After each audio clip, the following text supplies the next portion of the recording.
जब बाबर बीबीएल गया था तो हर तरफ यही था कि इतने पैसे, मतलब 12 करोड़ के अंदर बाबर आजम को खरीदा है। लेकिन जब से स्टीव स्मिथ की कीमत सामने आई है कि पाकिस्तान ने 14 करोड़ रुपए के अंदर स्टीव स्मिथ को खरीदा है, मतलब शायद इतने ही पैसों के अंदर वो आईपीएल के अंदर भी बिका करता था। जब वो आईपीएल खेलता था तो उतने ही पैसों के अंदर वो पाकिस्तान सुपर लीग के अंदर बिका है कि 14 करोड़ रुपए में उसे खरीदा गया है और अभी तक की ये पीएसएल की सबसे बड़ी बोली है। जबकि मुस्तफिजुर रहमान भी 6.4 करोड़ रुपए में लाहौर कलंदर्स के हो चुके हैं। मतलब कल से डायरेक्ट साइनिंग का सिलसिला ऐसा जारी हुआ है कि सरप्राइजेस मिल रहे हैं कि भाई सियालकोट स्टालियंस पहली दफा ये फ्रेंचाइज आई है और उन्होंने एक बंदे को 14 करोड़ रुपया दे दिया। तो ये आप अंदाजा लगा लो कि बाबर आजम, शाहीन शाह अफरीदी, शादाब खान और इब्रार अहमद, इन सबको 7-7 करोड़ रुपया मिल रहा है। मतलब डबल प्राइस के ऊपर स्टीव स्मिथ को उठाया गया। तो आप अंदाजा लगाओ कि हैदराबाद कितना पैसा लगाएगा,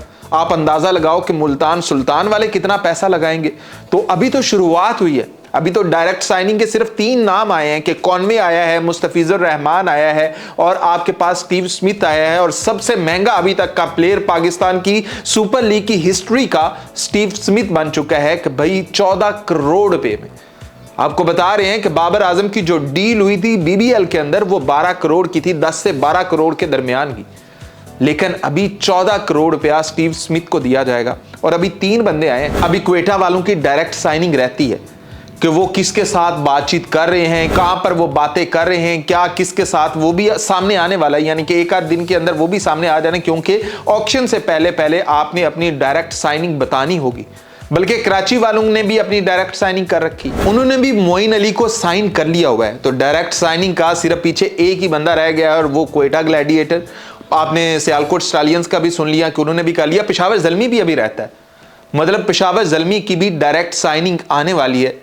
तो दुआ तो यही है कि पेशावर ज़ल्मी वाले यहां पर बॉलर किसी को उठाकर लाएं, किसी बड़े तगड़े बॉलर को लेकर आएं, क्योंकि पाकिस्तान सुपर लीग के अंदर सबसे तगड़े बॉलर्स की ही जरूरत है।